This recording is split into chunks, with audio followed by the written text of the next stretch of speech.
अस्सलाम वालेकुम दोस्तों, मैं मोहम्मद तुफैल चौधरी उत्तर प्रदेश जिला संत कबीर नगर से और आप देख रहे हैं खबरें ड्राइवर एकता जिंदाबाद। ड्राइवर एकता चैनल पे आप लोगों का स्वागत है। चैनल पे नए हो तो चैनल को सब्सक्राइब कर लें और बेल आइकन यानी घंटी के बटन को दबा दें ताकि हमारी हर नई वीडियो आप तक पहुंच जाए। दोस्तों, आप लोग सुनते रहे हैं आज तक कि 1 दिसंबर को स्टीयरिंग छोड़ो आंदोलन होगा। स्टीयरिंग छोड़ो आंदोलन दिल्ली में किया जाएगा, स्ट्राइक की जाएगी, सभी ड्राइवर स्टीयरिंग छोड़ेंगे और स्ट्राइक करेंगे अपनी मांग को लेकर। अभी 2 दिसंबर का दिन है। कल के रोज जो वीडियो आई है आपको दिखा दे रहे हैं कि 1 दिसंबर को स्टीयरिंग छोड़ो आंदोलन में कहां के लोग शामिल हुए हैं और कितना बड़ा आंदोलन हुआ है दिल्ली में। आप लोग देख सकते हैं वीडियो को। ये रही आपके सामने कुछ वीडियोस और इसमें जो बयानात आ रहे हैं आप लोगों को आवाज़ के साथ सुना दे रहे हैं किस तरह के बयानात हैं और क्या ड्राइवर यूनियन की मांगे क्या हैं। All India driver union association पूरे देश में धीरे धीरे फैलते ही जा रहा है, बढ़ते ही जा रहा है। और आप लोग जानते होंगे कि ड्राइवरों का जो संगठन है, अब तक जितने भी संगठन, छोटे बड़े संगठन, बहुत सारे संगठन थे, वो सभी के सभी कुछ न कुछ करके और बैठ जाते थे, ज़्यादा वो आगे नहीं बढ़ पाते थे। लेकिन इस वक्त जो ऑल ड्राइवर कल्याण संघ Bharat, all India driver union association है, वो देश के कोने कोने में काम कर रहा है और सभी ड्राइवरों की हेल्प कर रहा है।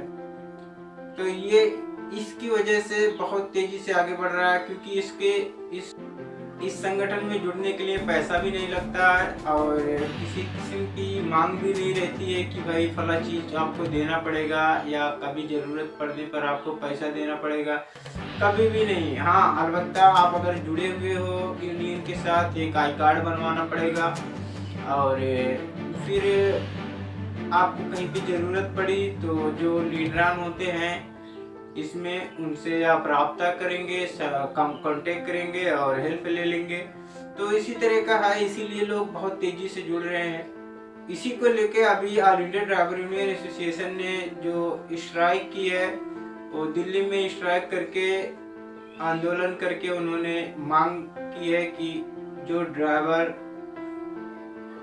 सड़कों पर एक्सीडेंट के जरिए मारे जा रहे हैं उन्हें कुछ सरकार की तरफ से पैसा मिलना चाहिए, क्योंकि रास्ते में एक शराब पिया हुआ आदमी अगर मर जाता है तो उसको भी कुछ न कुछ गवर्नमेंट की तरफ से मिल जाता है 2-4 लाख। लेकिन जो देश के लिए रात दिन एक करता है उसको कुछ नहीं मिलता है। इसको लेकर ड्राइवरों ने बहुत सारी बातें की हैं। आप लोग वीडियो में देखकर अंदाजा लगा सकते हैं कि ड्राइवरों की स्ट्राइक के पीछे राज क्या है, मांग क्या थी। आप लोग देखें वीडियो में और मुझे इजाजत दें। वहाँ पर हिंदू भाई भी है, मुसलमान भाई भी है, सिख भाई भी है, ईसाई भी है, सब मिलकर के लड़ते हैं। वहाँ पर जाति धर्म कुछ नहीं होता। वहाँ पर तो देश के लिए जीना, देश के लिए मरना, ये सिखाया जाता है। लेकिन एक लंबी जवानी हम अपनी जो लाइफ का जो एक गोल्डन पीरियड है देश की सीमाओं को लगा के आते हैं। जब हम वतन में वापसी लौटते हैं, हमें एक लंबी सेवा देने के बाद में, तो हम यहाँ जो छोड़ के जाते हैं, जिस समाज में जो भाईचारा छोड़ के जाते हैं, प्यार मोहब्बत छोड़ के जाते हैं, एक सुख दुख में एक दूसरे के शरीक होना जो होता है वो सब छोड़ के जाते हैं, वो बचता नहीं है। हमारी आत्माएं रो रही है। मैं लगभग 1986 में सेना में गया था। जिस हंसते खेलते समाज को छोड़ के गया था वो समाज नहीं बचा, वो समाज नहीं बचा। साथियों, आज नफरतों की आग लगा रखी है। आज अभी चुनाव 2024 में 2 बड़े धड़े हैं इस देश में, एक इंडिया गठबंधन, एक एनडीए।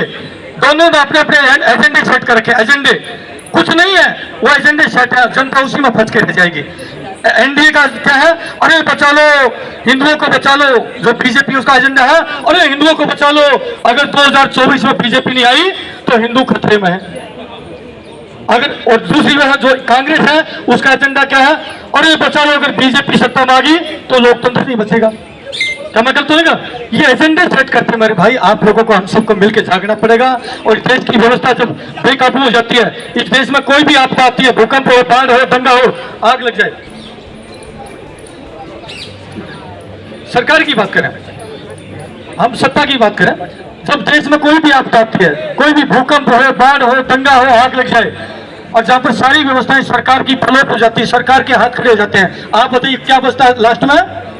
लास्ट में सेना बचती, सेना। अभी भी पहाड़ियों में जो पता है, हमारे 41 भाई फंसे थे, लास्ट में सेना ही ने जाके मोर्चा संभाला। ठीक बात है। मेरी विनती है, मेरा नंबर है 8368002355। हम आपके साथ हैं, पूरे हिंदुस्तान की 28 लाख सैनिक ड्राइवर भाइयों के साथ में हैं। अगर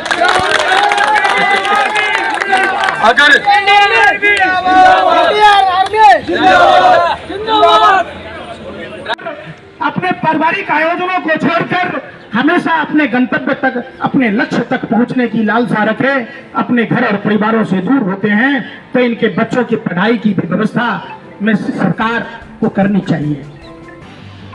सरकार की तरफ से सभी नेशनल हाईवे तथा स्टेट हाईवे पर 100 किलोमीटर के बाद कैंटीन, जैसे आप संसद में कैंटीन देखते होंगे, हर डिपार्टमेंट में, हर विभाग में कैंटीन होता है, भोजनालय होता है, तो हमारे देश के सारथी बंधु, ड्राइवर बंधुओं, खलासियों के लिए भी इस तरीके से कैंटीन की व्यवस्था कम रियायत दरों पर होनी चाहिए, क्योंकि इनकी तनख्वाह बहुत ही कम होती है और कोई भी गलती होने पर मालिक तनख्वाह में से काट लेता है। तो सरकार अगर सरकारी नेशनल हाईवे, स्टेट हाईवे पर संसद जैसी व्यवस्था अगर ना करती है, तो कम से कम भोजनालय का तो व्यवस्था कर दे, जहां शौचालय की व्यवस्था हो, जहां पीने की पानी की व्यवस्था हो, जहां फर्स्ट एड की व्यवस्था हो, जहां उनके थकान से संबंधित अगर कोई हल्की फुल्की बीमारी है तो वहां डिस्पेंसरी, विश्रामालय जैसी व्यवस्था की व्यवस्था सरकार को करनी चाहिए। उससे पहले ड्राइवर ही होता है, ड्राइवर के साथ इतना भेदभाव, इतना घटिया व्यवहार देश की सत्ता में बैठे लोग क्यों देख रहे हैं? मैं झारखंड से आता हूँ, झारखंड प्रदेश का अध्यक्ष हूँ मैं। हेमंत सोरेन ने कहा था कि ड्राइवर अपने आगे बच्चों को ड्राइवर नहीं बनना चाहता। क्यों बनेगा? डॉक्टर का बच्चा डॉक्टर बनता है, किसी मंत्री का बेटा मंत्री बनता है, विधायक का विधायक बनता है, तो ड्राइवर का बच्चा ड्राइवर क्यों बनेगा? जिसको मन सम्मान नहीं है, जिसको शिक्षा का संबंध ये नहीं है, जो ड्राइवर है उनका बेटा जो है वो ड्राइवर नहीं बनना चाहिए। हेमंत सोरेन की बात कर रहे हैं, 2018 में मैंने वीडियो बोला और ये अभी 2023 10,000 का 20,000 कर दिया गया। उस समय दलील क्या दी गई लोगों को कि एक्सीडेंट भारत में हर साल औसतन 1 लाख लोगों की मौत होती है एक्सीडेंट से, इसकी आंकड़े को कम करना है। आप यकीन मानिए, जिस तरह से रोड पे चालान के नाम पे लूट हो रहा है, और सबसे ताज्जुब की बात यह है कि 20% एक्सीडेंट से मौत बढ़ गए हैं। ये मैं नहीं कह रहा हूं, ये एनसीआरबी का आंकड़ा कह रहा है। तो जो जुर्माना बढ़ाया गया था, उससे आखिर रोड पे चलने वाले, चाहे टैक्सी वाले हो, चाहे प्राइवेट लोग भी लूटते रहे, क्या फायदा हुआ? इसका जवाब कौन देगा सरकार में बैठे हुए कि उस पॉलिसी से फायदा क्या हुआ? फायदा सिर्फ इतना हुआ कि अभी मैं 10 दिन पहले एक आंकड़ा देख रहा था, 15 दिन पहले एक आंकड़ा देख रहा था इंडियन एक्सप्रेस में, कहा गया कि पॉल्यूशन के नाम पे 10 दिन 15 दिन में 15 करोड़ रुपए वसूल लिए गए इसी रोड पे दिल्ली में। वो किनसे वसूले गए? जो हर रोज आप जैसे ड्राइवर 100 रुपए 200 रुपए मांग करके सीएनजी भरा करके तब कहते हैं कि आज काम कर लूं, बच्चों का पेट पाल लूंगा। ये फैक्ट है या नहीं है, आप लोग बता सकते हैं? सही है। उन लोगों से चालान के नाम पे अगर इससे फायदा हुआ होता भारत के लोगों का, भारत के जो नागरिक है, नागरिक मतलब मैं तमाम ड्राइवर्स की भी बातें कर रहा हूं, तो समझ में आती।